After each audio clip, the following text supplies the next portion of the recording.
একজন দর্শক কিন্তু একটা সাকিব খানের ছবি দেখার জন্য বছর ধরে অপেক্ষা করে থাকে। এসিতে প্রডিউসারকে ঠিক করতে পারবেন, এটা ওনার দায়িত্ব না।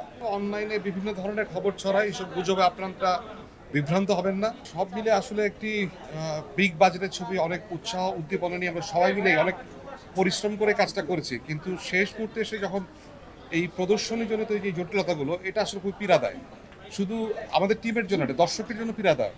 একজন দর্শক কিন্তু একটা সাকিব খানের ছবি দেখার জন্য বছর ধরে অপেক্ষা করে থাকে। তাদের একটা আয়োজন থাকে, ঈদের দিনকে তার পরিবার কিনে দেখবে। যখন সে হলে গিয়ে ফিরে আসে, তার জন্য তার আসলে মনোবেদনার একটা কারণ। So আমি চাইবো, এটা নিশ্চয়ই কোনো সমাধান আছে। এটা এমন কোনো রকেট সায়েন্স না যে ডিসিবি ঠিক করা যাবে না, এসি ঠিক করা যাবে না। এসিতে প্রডিউসারকে ঠিক করতে পারবেন, এটা ওনার দায়িত্ব না। ওনার এন্ড থেকে উনি তো ওনার হায়েস্ট এফোর্টটা দিচ্ছেন, ডিরেক্টর তার এন্ড থেকে হায়েস্ট এফোর্টটা দিয়েছে। সো আমার ধারণা এটা খুবই সমাধানযোগ্য কিছু সমস্যা। আমি চাই দর্শকদের স্বার্থেই এটা যেন দ্রুত সমাধান হয়।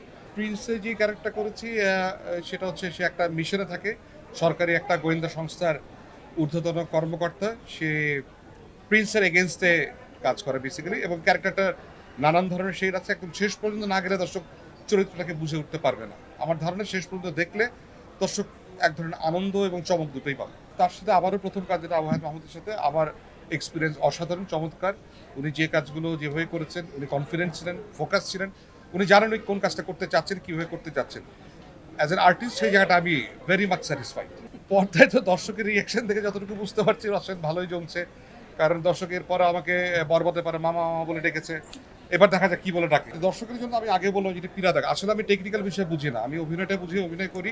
কিন্তু এইটুকু জ্ঞান আমার আছে, এটা সমাধানযোগ্য সমস্যা। আসলে একটা ডিসিবি ঠিক করা বা একটা এসি ঠিক করা জন্য শো হবে না, ইটস কোয়াইট ইম্পসিবল আসলে। মানে 2026 সালে এসে এটা কোনো সায়েন্স ফিকশন বানানোর দরকার নেই এটার জন্য।